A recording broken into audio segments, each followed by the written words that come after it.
car winner, Jack Beckman.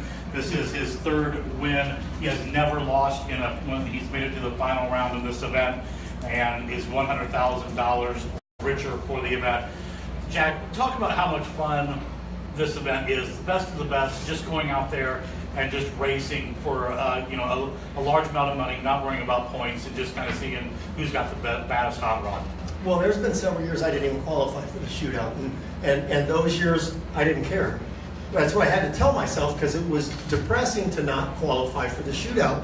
I've won 4 of them, 3 of them in the Traxxas era, and it seems like if we can get in, we can get into the winner's circle, but just getting in is incredibly difficult. Ask Alexis DeJoria. She just won, and the field was already closed. So not only do you have to win a race, well, actually when we won here in 2013, we didn't, but we were the points leaders and made it on that deal. And I think that's what makes it exciting, is there's a big litany of ways to make your way into the field, but there's only one way to get the trophy. You got to beat 3 of the baddest fuel cars on the planet in one day. What about the semifinal race?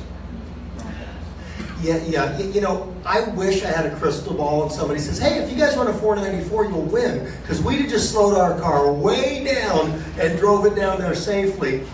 And when Courtney got voted in on the fan vote, you knew you had 8 first-class cars in the shootout. You had 8 cars capable of not only winning the Traxxas shootout, but those 8 cars all contend for the championship at the end of the year. No gimmies. And pulling up second round against Caps, we were pushing hard. We lost lane choice by 1,000ths. We were the second quickest car first round, and we were 1,000ths off and didn't get lane choice. And I don't know that bit us, because they had bigger problems in the other lane, but you know, the first time it smoked, I lifted, I rolled back into the throttle, and I got to tell you, I'm going to take a new approach from now on. I'm just going to skip the first pedaling job, because the first time you get back on the throttle, these things always knock them loose again and go sideways. I'm just going to skip that one, wait a second and a half, and start with the second pedal there. So the second time, that thing went big time sideways, and I thought, oh God, don't take out one of the blocks. And then all of a sudden I saw his nose start coming back towards me. I thought, well, they're having problems too. So I got back in the thing. And there's days that good enough is good enough. And second round it was. Jacob?